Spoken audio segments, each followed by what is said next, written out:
Hello दोस्तों, मैं अभिषेक Chandra S के यूट्यूब चैनल पे आप सभी लोगों का स्वागत करता हूं। और आज जो है कंप्यूटर की दूसरी क्लास है जो आपके स्क्रीन पे दिखाई दे रहा होगा कि यहाँ पे यदि हम बात करते हैं सबसे पहले कि कंप्यूटर की सीमाएं। तो उस कंप्यूटर की सीमाओं में सबसे पहली जो हमारी होती है जिसे हम कहते हैं lack of intelligence, means Hindi में कहते हैं बुद्धिमत्ता की कमी। उसके बाद होता नो इमोशनल, कंप्यूटर में इमोशनल नहीं होता है। और फिर यहाँ पे होता है एक्सपेंसिव, कंप्यूटर हमारा सबसे ज़्यादा एक्सपेंसिव होता है। निर्णय लेने की कमी जिसे कहते हैं लैक ऑफ डिसीजन मेकिंग। मनुष्य पर निर्भरता, डिपेंडेंसी ऑफ ह्यूमन पे ये जो है डिपेंड होता है। वायरस का खतरा, रिस्क ऑफ वायरस, कंप्यूटर में वायरस का खतरा भी रहता है। बिजली पर निर्भरता, इंडिपेंडेंसी ऑफ इलेक्ट्रिसिटी, बिना इलेक्ट्रिसिटी के काम नहीं कर सकता है। हैंग होने की समस्या, सिस्टम हैंग। और दूसरा होता है लास्ट आपको जो होता है अपग्रेड और update, need upgrade and update. Computer को टाइम टाइम पे अपग्रेड और जो है अपग्रेड भी करना पड़ता है। सीपीयू, अब देखिए सबसे पहले हम बात करते हैं सीपीयू। सीपीयू क्या होता है? सेंट्रल प्रोसेसिंग यूनिट, जिसे हम कहते हैं ब्रेन ऑफ द कंप्यूटर। आप कह सकते हैं यह कंप्यूटर का मस्तिष्क है।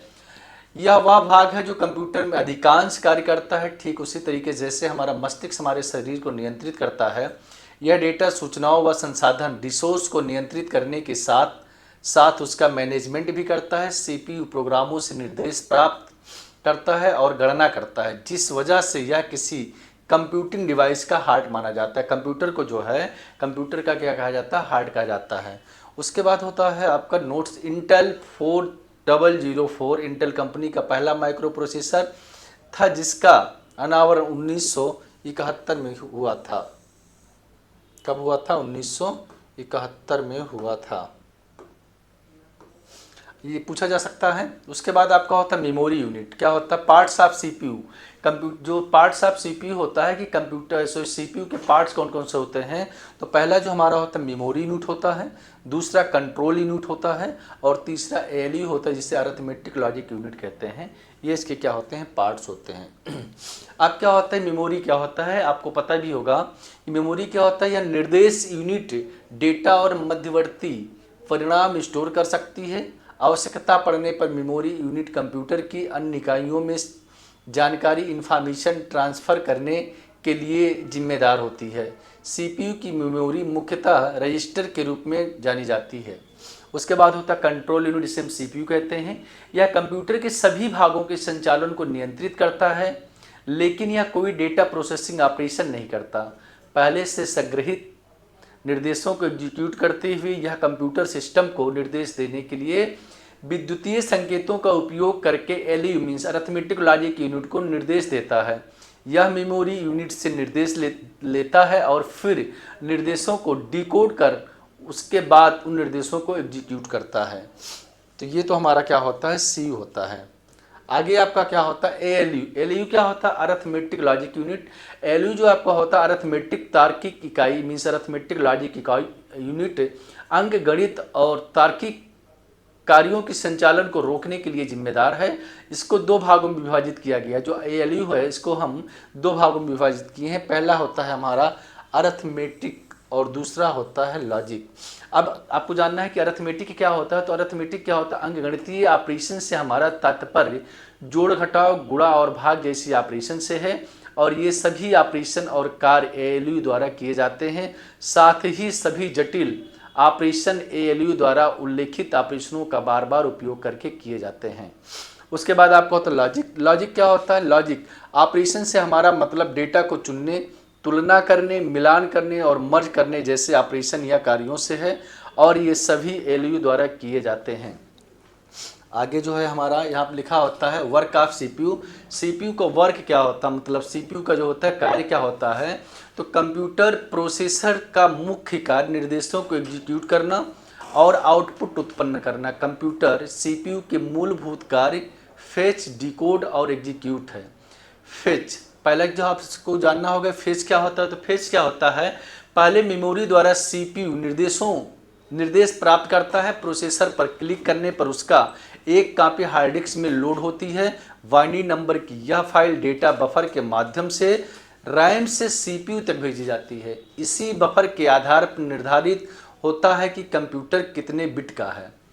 अगर एक बार में बफर में 32 बिट जाती है तो कंप्यूटर 32 बिट का है, और यदि कंप्यूटर में 64 बिट की जाती है तो कंप्यूटर 64 बिट का है। कंप्यूटर जो है 2 बिट में आता है, 32 और 64 बिट में। फिर आपको जानना है डिकोड क्या होता है। तो डिकोड क्या होता है, जब इनपुट सीपीयू में इंटर किया जाता है तो उन निर्देशों को डिकोड करने की आवश्यकता होती है। कंट्रोल यूनिट की मदद से डिकोडिंग की प्रक्रिया शुरू होती है।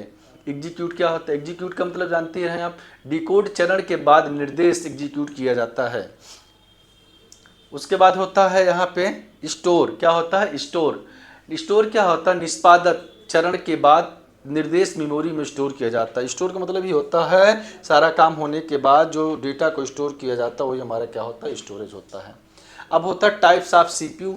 सीपीयू के कितने प्रकार होते हैं, तो पहला क्या लिखा है, RISC means reduced instruction set computer.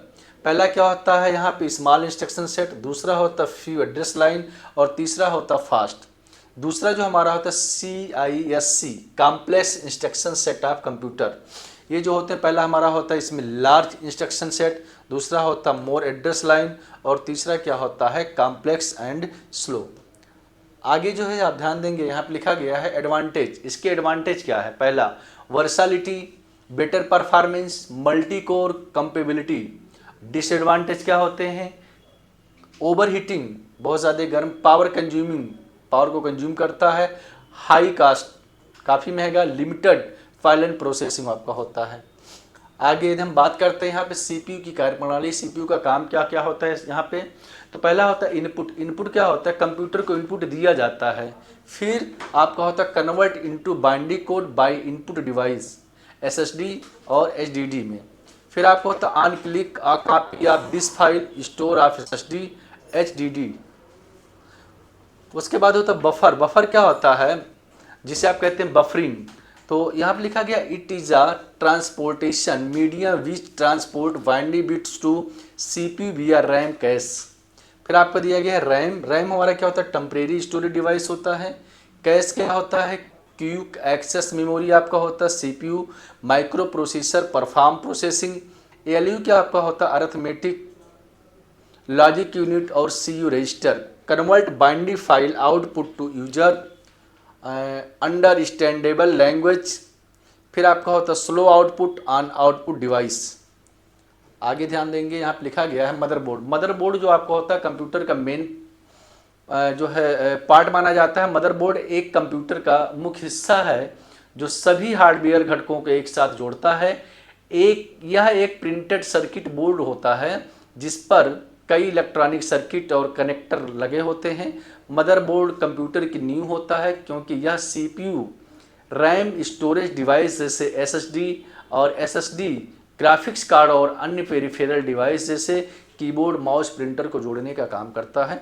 Motherboard के कुछ अवयव जो होते हैं या कह सकते हैं कंपोनेंट्स, तो CPU सर्किट, रैम स्लॉट या मेमोरी मॉड्यूल रैम को जोड़ने के लिए प्रयोग किया जाता है। एक्सपेंशन स्लॉट, इसका उपयोग ग्राफिक्स कार्ड, साउंड कार्ड और अन्य एक्सपेंशन कार्ड को जोड़ने के लिए किया जाता है। आगे जो है आप ध्यान देंगे, यहाँ पे स्टोरेज आपका होता है। स्टोरेज क्या होता है, स्टोरेज ये SATA या M2 कनेक्टर्स होते हैं जो हार्ड ड्राइव और SSD को जोड़ते हैं। पावर कनेक्टर होते हैं, ये मदरबोर्ड को पावर सप्लाई से जोड़ते हैं। पोर्ट्स क्या होते हैं, इसमें USB हो गया, HDMI केबल हो गया, VGA हो गया, ऑडियो जैक हो गया और अन्य पोर्ट्स शामिल होते हैं जो पेरिफेरल डिवाइस को जोड़ने के लिए उपयोग किए जाते हैं। चिपसेट, यह मदरबोर्ड का दिमाग होता है जो डेटा फ्लो को नियंत्रित करता है। उसके बाद आपको होता है मदरबोर्ड। मदरबोर्ड कंप्यूटर का केंद्र होता है क्योंकि यह सभी घटकों को एक साथ जोड़कर उन्हें सही तरीके से काम करने में मदद करता है। बिना मदरबोर्ड के कंप्यूटर का कोई अस्तित्व नहीं होता। यह सभी डिवाइसों के बीच संचार को संभव बनाता है और सिस्टम को सफलता प्रदान करता है। तो सॉरी, आज के लिए इतना था। आगे जो है कल इसके आगे पढ़ाया जाएगा। आप सभी लोगों को जोड़ने के लिए धन्यवाद।